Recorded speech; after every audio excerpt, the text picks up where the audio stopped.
कारल्याची भाजी करू दे, तुम्हाला रेसिपी दाखवते. खूप प्रकारची असते बरं का, वेगळ्या वेगळ्या रेसिपी असतात. कारले मी चिरून मीठ लावून ठेवलेलं आहे ह्याला. हे मीठ लावून ठेवले. हे गूळ भिजू घातला होता, थोडासा गूळ.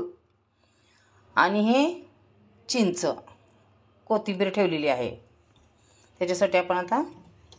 आणि कुकरमध्ये करणार आहे मी. अद्रक आणि लसूणची पेस्ट आहे.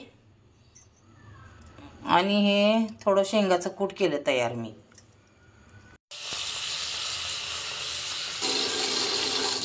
कारलं मीठ टाकले आणि असे धुवून घेतले ना, कारल्याचा थोडा कडवटपणा कमी होतो. पण कारलं कडू ते कडूच असतो. पण असं प्रकारे जर धुतला तर त्याचा कडवटपणा कमी होतो.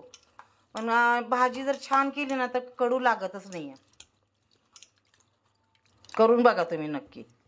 कुकरमध्ये मी करायला लागले डायरेक्ट. आपण तेल टाकले आता.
हे गुळ आहे, गुळाचं पाणी टाकले मी. गुळ भिजू घातला होता सकाळी. तुम्ही गुळ पण टाकू शकता तसाच. आणि हे चिंच आहे, थोडंसं मॅश करते मी. भिजू घातले होते ना लवकर सकाळी, त्याच्यामुळे चांगली भिजली आहे. मग एवढी काय टाकायची नाही यातली, थोडीशी टाकायची.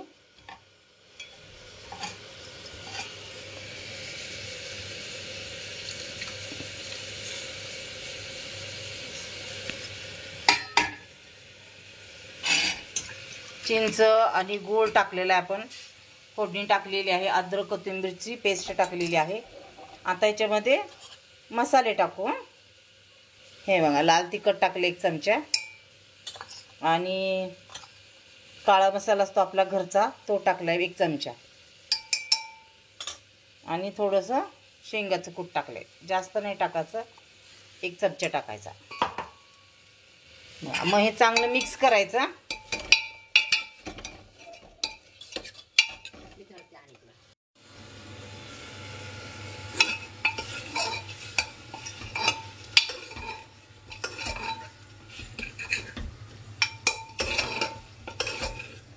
अशा प्रकारे जर कारलं केलं तर खूप चविष्ट लागतं बघा.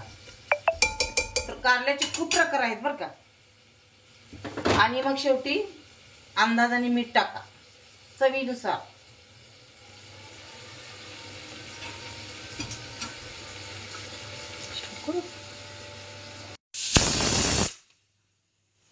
झाली बघा, हे ना, किती छान झाली बघा.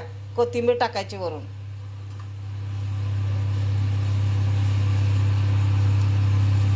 मस्त झाली एकदम कारल्याची भाजी.